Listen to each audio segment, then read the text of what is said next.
What do you think constitutes that? Code?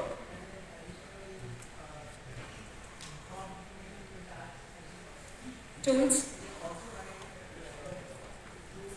Rules? Yes.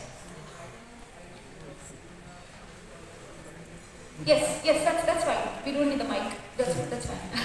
You're right, absolutely right. The gentleman sitting here is absolutely right. We have all of these aspects that constitutes the context for the agent, right? There is agent configuration, there are rules, there are tools, there are the MCP servers that come along with that too, because you have to integrate with your data sources. There is your terminal feed, the code itself, and the chat inputs that you interact with your agent with, right? And because of that, you can change files, you can run your software, and because of that, you pretty much have access to the software supply chain environment, right? Your CI/CD system in turn. Now, what do you think is the attack vector in this new world, right? We spoke about context poisoning from a context engineering perspective.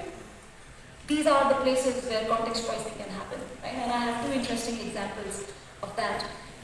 New vulnerability in any agent encoding assistant because of the rules file or the agent configuration, right? Now, there are hundreds of rules files that are floating around on the internet, and if you are not careful as a developer, you can just invite that attack vector right into your place where you actually breathe and live and write code, right? So that's the rules backdoor.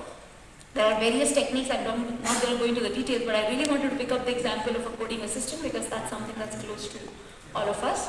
And Amazon Q, another example, right? Now, this article was written in jest. It said that now Amazon Q ships with very helpful self-destruct capabilities, right? So there was a hacker who submitted a rogue PR which had all the instructions to do an RM minus RF on your infrastructure. So you can imagine what was at stake if Amazon Q had actually not caught this on time, and people who are using Amazon Q, all the best.